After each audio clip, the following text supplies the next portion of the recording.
안녕하세요, 어르신 여러분. 오늘은 정말 많은 분들이 걱정하고 계시는 국세청 AI 현금 감시 문제에 대해 말씀드리려고 합니다. 이제는 은행 통장에 돈을 넣는 것조차 눈치 게임이 되어버렸습니다. 왜냐하면 국세청이 AI를 도입해서 우리가 통장에 돈을 넣고 빼는 모든 기록을 실시간으로 분석하고 있기 때문입니다. 예전에는 담당자가 며칠에 한 번씩 확인했지만 이제는 컴퓨터가 24시간 내내 들여다보고 조금이라도 수상하다 싶으면 바로 경고등이 켜지는 시스템이죠. 더 놀라운 건 이 AI가 단순히 금액만 보는 게 아니라는 겁니다. 입금 시간, 요일, 간격, 심지어 ATM 기계 번호까지 모든 데이터를 조합해서 분석한다고 하니까요. 마치 형사가 용의자를 24시간 미행하는 것과 같은 수준이라고 보시면 됩니다. 이런 변화가 생긴 이유는 탈세 방지와 지하경제 양성화라는 정부 정책 때문입니다. 하지만 문제는 선량한 시민들까지 의심받는 상황이 벌어지고 있다는 점입니다. 특히 디지털 거래에 익숙하지 않은 우리 세대가 가장 큰 피해를 보고 있어요. 그렇다고 겁내실 필요는 없습니다. 오늘 제가 알려드리는 방법들을 아시면 국세청 AI가 아무리 까다로워져도 억울하게 의심받을 일은 줄어듭니다. 사실 저도 처음엔 설마 내가 뭘 잘못했다고 조사 대상이 되겠나 싶었어요. 그런데 평생 성실히 살아온 분들이 세무조사를 받고 설명 못한 돈이 있다고 억울한 세금을 내는 상황을 직접 보면서 이 문제의 심각성을 깨달았죠. 작년에만 해도 70대 김모 씨는 매달 임대료 80만 원을 정확히 같은 날 받아서 통장에 입금했다가 세무조사를 받았습니다. AI가 규칙적인 패턴을 부업소득으로 판단한 거죠. 다행히 임대차 계약서를 제출해서 문제없이 마무리됐지만 몇 달간 받은 스트레스는 이루 말할 수 없었다고 하더라고요. 특히 우리 세대는 현금 거래가 많다 보니 오해받는 경우가 훨씬 많습니다. 젊은 세대는 카드나 계좌 이체로 대부분 처리하지만 우리는 전통시장에서 장보기, 용돈, 주고받기, 계모임, 동네 상인들과의 거래 등 현금이 필요한 경우가 아직도 많거든요. 그런데 국세청 AI는 이런 우리의 생활 패턴을 이해하지 못하고 단순히 수치로만 판단합니다.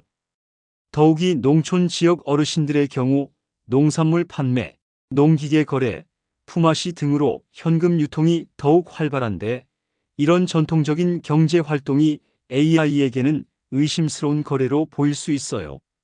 도시 어르신들도 마찬가지로 부동산 임대, 소규모 사업, 자녀 지원 등으로 현금 거래가 많은데 이 모든 게 감시 대상이 되고 있습니다. 여러분, 이건 단순히 현금을 입금한다고 문제가 되는 게 아니라 현금 거래 신고 제도라는 규정이 적용되기 때문입니다. 200만 원 이상 현금을 거래하면 신고해야 하는 제도인데 이걸 모르고 계시는 분들이 대부분이에요. 더 심각한 건 이 금액이 하루가 아니라 누적된다는 점입니다. 예를 들어 월요일에 70만 원, 화요일에 80만 원, 수요일에 60만 원을 입금했다면 총 210만 원이 되어 신고 대상이 됩니다. 그런데 이걸 모르고 계시는 분들이 얼마나 많은지 모릅니다. 은행 직원들도 이런 설명을 자세히 해주지 않으니까요. 게다가 이 규정은 본인이 직접 입금하는 경우뿐만 아니라 다른 사람이 대리 입금하는 경우도 포함됩니다. 최근에는 이 기준이 더욱 강화되어서 100만 원 이상만 되어도 AI가 관심을 보이기 시작한다고 합니다. 아직 공식적인 규정은 아니지만 내부적으로는 더 낮은 기준으로 모니터링하고 있다는 얘기가 있어요. 그러니 50만 원 정도라도 자주 입금하시면 주의하셔야 합니다. 게다가 AI는 패턴을 감시합니다. 예를 들어 한 번에 50만 원을 넣는 건 아무 문제가 없지만 매주 같은 요일 같은 시간에 똑같은 금액을 입금하면 의심을 받게 되는 거죠. 마치 도둑이 매번 같은 길로 다니면 경찰이 수상하게 보는 것과 같습니다. AI는 단순히 금액과 횟수만 보는 게 아닙니다. 입금 시간대, 요일별 패턴, 계절적 변화, 심지어 공휴일이나 명절 전후의 거래 변화까지 모든 걸 분석합니다. 예를 들어 매년 추석 전에 큰 돈을 인출한다든지 매월 월급날 이후에 일정 금액을 입금한다든지 하는 패턴들이 모두 데이터로 축적되고 있어요. 특히 가족 간 거래에서도 패턴 분석이 이루어집니다. 부모가 자녀에게 매달 일정 금액을 송금하거나 형제자매 간에 정기적으로 돈을 주고받는 경우도 AI가 주목하는 패턴 중 하나입니다. 실제로 한 어르신은 매달 25일마다 정확히 50만 원씩 입금했다가 조사를 받았어요.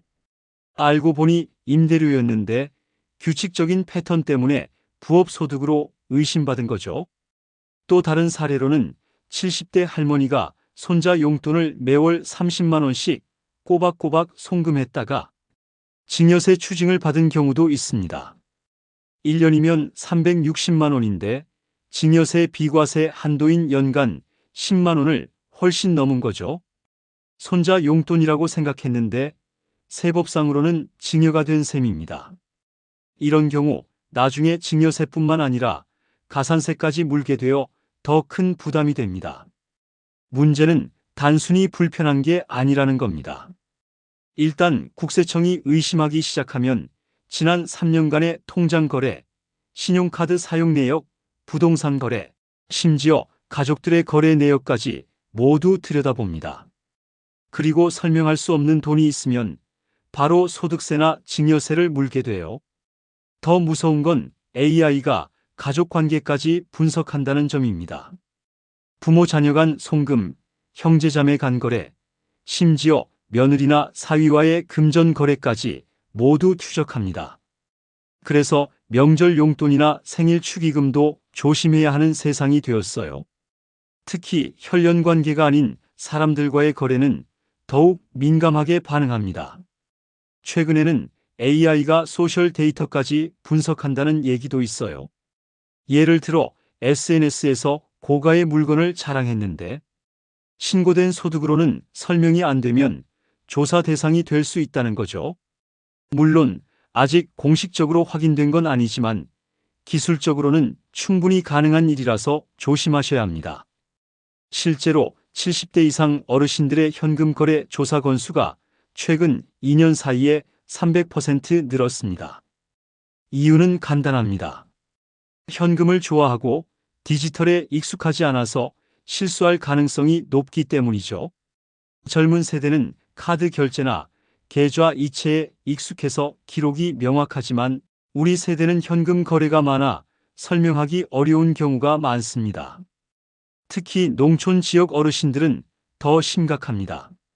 농산물을 현금으로 팔고 농기계나 씨앗도 현금으로 사는 경우가 많은데 영수증을 제대로 챙기지 않아서 소득을 증명하기 어려운 경우가 많거든요. 그러면 AI는 소득에 비해 통장 잔액이나 지출이 많다고 판단해서 조사 대상으로 분류합니다. 도시 지역 어르신들도 마찬가지입니다. 전통시장에서 현금으로 장 보고 동네 상인들과 현금 거래를 하다 보면 자연스럽게 현금 입출금이 많아지죠. 그런데 AI는 이런 생활 패턴을 이해하지 못하고 의심스러운 거래로 분류합니다. 특히 코로나19 이후 온라인 거래가 증가하면서 현금 거래를 하는 사람들이 더욱 눈에 띄게 되었어요. 그럼 어떻게 해야 안전하게 현금을 관리할 수 있을까요? 제가 전문가들과 상담하고 실제 사례들을 분석해서 정리한 8가지 방법을 알려드리겠습니다. 이 방법들만 잘 지키시면 억울하게 조사받을 일은 크게 줄어들 것입니다. 첫째, 패턴을 만들지 마세요. 매달 같은 날 같은 금액을 입금하는 습관은 AI가 가장 먼저 잡아내는 신호입니다. 예를 들어 이번엔 화요일에 60만 원, 다음엔 목요일에 45만 원, 그 다음엔 토요일에 70만 원, 이런 식으로 불규칙하게 바꾸는 게 핵심입니다. 가끔은 아예 한 달 쉬는 것도 좋아요. 예를 들어 3개월 연속 입금했으면 다음 달은 쉬고 그 다음 달에 조금 더 많이 입금하는 식으로 말이에요. 시간대도 마찬가지입니다. 항상 오전 10시에 입금하지 말고 때로는 오후 2시, 때로는 저녁 6시 이런 식으로 바꾸시면 됩니다. 심지어 은행 지점이나 ATM도 바꿔가며 이용하시는 게 좋습니다. 항상 집 앞 은행만 이용하지 말고 때로는 마트에 있는 ATM, 때로는 다른 동네 은행 지점을 이용해 보세요. AI는 이런 세세한 부분까지 모두 분석하거든요. 같은 기계를 계속 사용하면 그것도 하나의 패턴으로 인식될 수 있습니다. 둘째, 가족 통장이라고 해서 안전하지 않습니다. 부모가 자녀에게 돈을 보내면 AI는 증여로 볼 수 있습니다.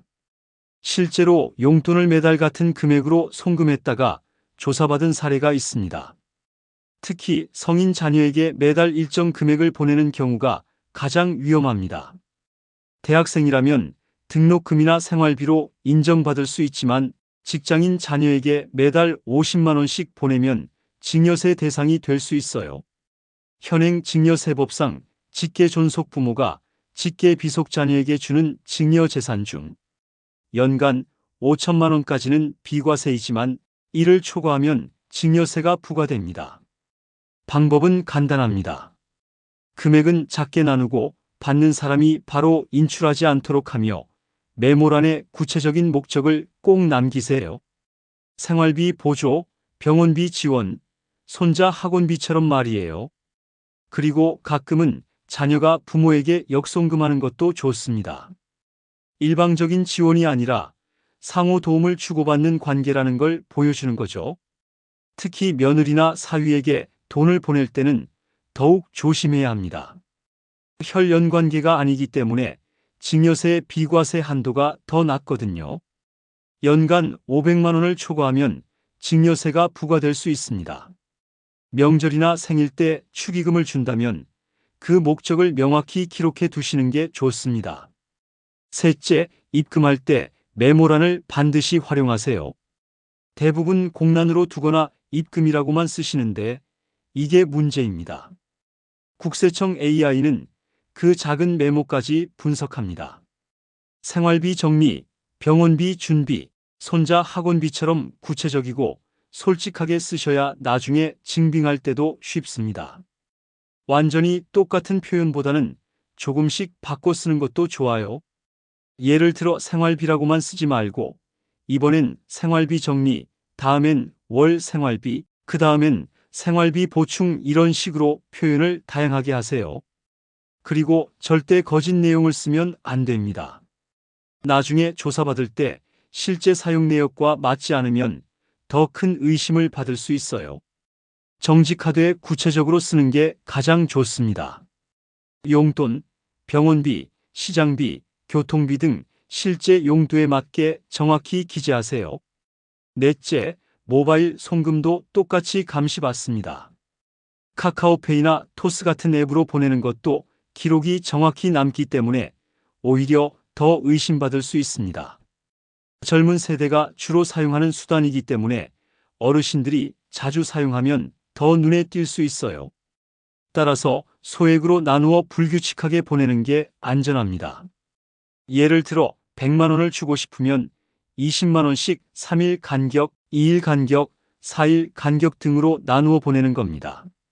메시지란에 교통비, 점심값, 간식비처럼 목적을 적는 것도 좋습니다. 특히 가족 간 모바일 송금은 더욱 조심해야 합니다. 편리하다고 자주 사용하다 보면 패턴이 만들어지기 쉽거든요. 때로는 현금으로, 때로는 계좌 이체로, 때로는 모바일 송금으로 다양하게 섞어서 사용하시는 게 좋습니다. 다섯째, 종이 한 장이 여러분을 지켜줍니다. 바로 차용증입니다. 가족 간에 돈을 빌려주고 받는 경우 간단히라도 메모해 두면 훌륭한 증빙이 됩니다. 날짜, 금액, 이름, 상환 예정일만 적어도 충분합니다. 문자 메시지나 카카오톡 대화 내용도 증빙이 될 수 있습니다. 아버지, 급한 일이 생겨서 50만 원 좀 빌려주세요. 다음 달 월급 받으면 바로 갚을게요라는 메시지가 있으면 증여가 아니라 차용이라는 걸 증명할 수 있어요. 상환할 때도 한 번에 다 받기보다 나누어 받으면 더 자연스럽습니다.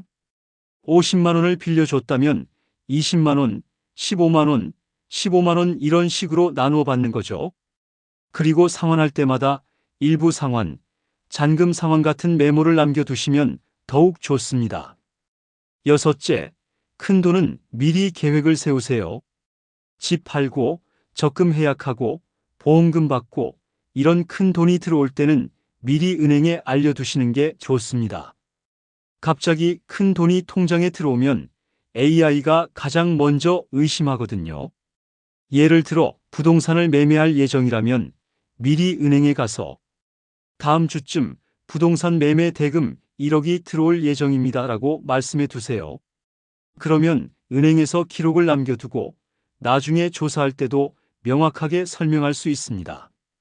보험금이나 퇴직금도 마찬가지입니다. 미리 은행 담당자와 상담하고 큰 돈이 들어올 때의 관리 방법을 논의해 두세요. 그리고 관련 서류들을 모두 보관해 두시는 것도 중요합니다. 매매계약서, 보험증권, 퇴직증명서 등 모든 증빙 서류를 차곡차곡 모아두세요. 일곱째, 정기적인 통장 정리를 하세요. 한 달에 한 번 정도는 통장 거래 내역을 꼼꼼히 확인해 보세요. 이상한 거래가 있는지, 메모가 제대로 되어 있는지 점검하는 거죠. 그리고 중요한 거래는 따로 수첩에 정리해 두시면 나중에 설명할 때 도움이 됩니다. 예를 들어 3월 15일 둘째 아들에게 생활비 30만 원, 송금 3월 22일 병원비로 현금 50만 원 인출 이런 식으로 간단히라도 기록해 두세요. 몇 달 후에 조사받을 때 기억이 나지 않을 수도 있거든요. 그리고 가능하면 영수증이나 카드 전표도 함께 보관하시는 게 좋습니다. 현금으로 큰 돈을 쓸 때는 특히 더 신경 써서 영수증을 챙기세요. 이 돈이 어디에 쓰였는지 증명할 수 있는 자료가 되거든요. 여덟째, 전문가와 상담하세요. 복잡한 거래나 큰 금액이 움직일 때는 미리 세무사나 회계사와 상담하시는 게 좋습니다. 몇만 원의 상담비로 수백만 원의 세금을 절약할 수 있어요. 특히 부동산 거래, 사업 정리, 상속 준비 등의 경우에는 반드시 전문가 도움을 받으시길 권합니다. 이 8가지만 지켜도 불필요하게 의심받을 일이 크게 줄어듭니다. 중요한 건 이게 탈세를 피하려는 꼼수가 아니라는 점입니다. 정당한 돈을 정당하게 관리하면서도 억울하게 세무조사를 당하지 않도록 하는 현명한 생활 습관입니다. 실제로 이런 방법들을 실천하신 어르신들은 조사받을 확률이 현저히 줄어들었어요.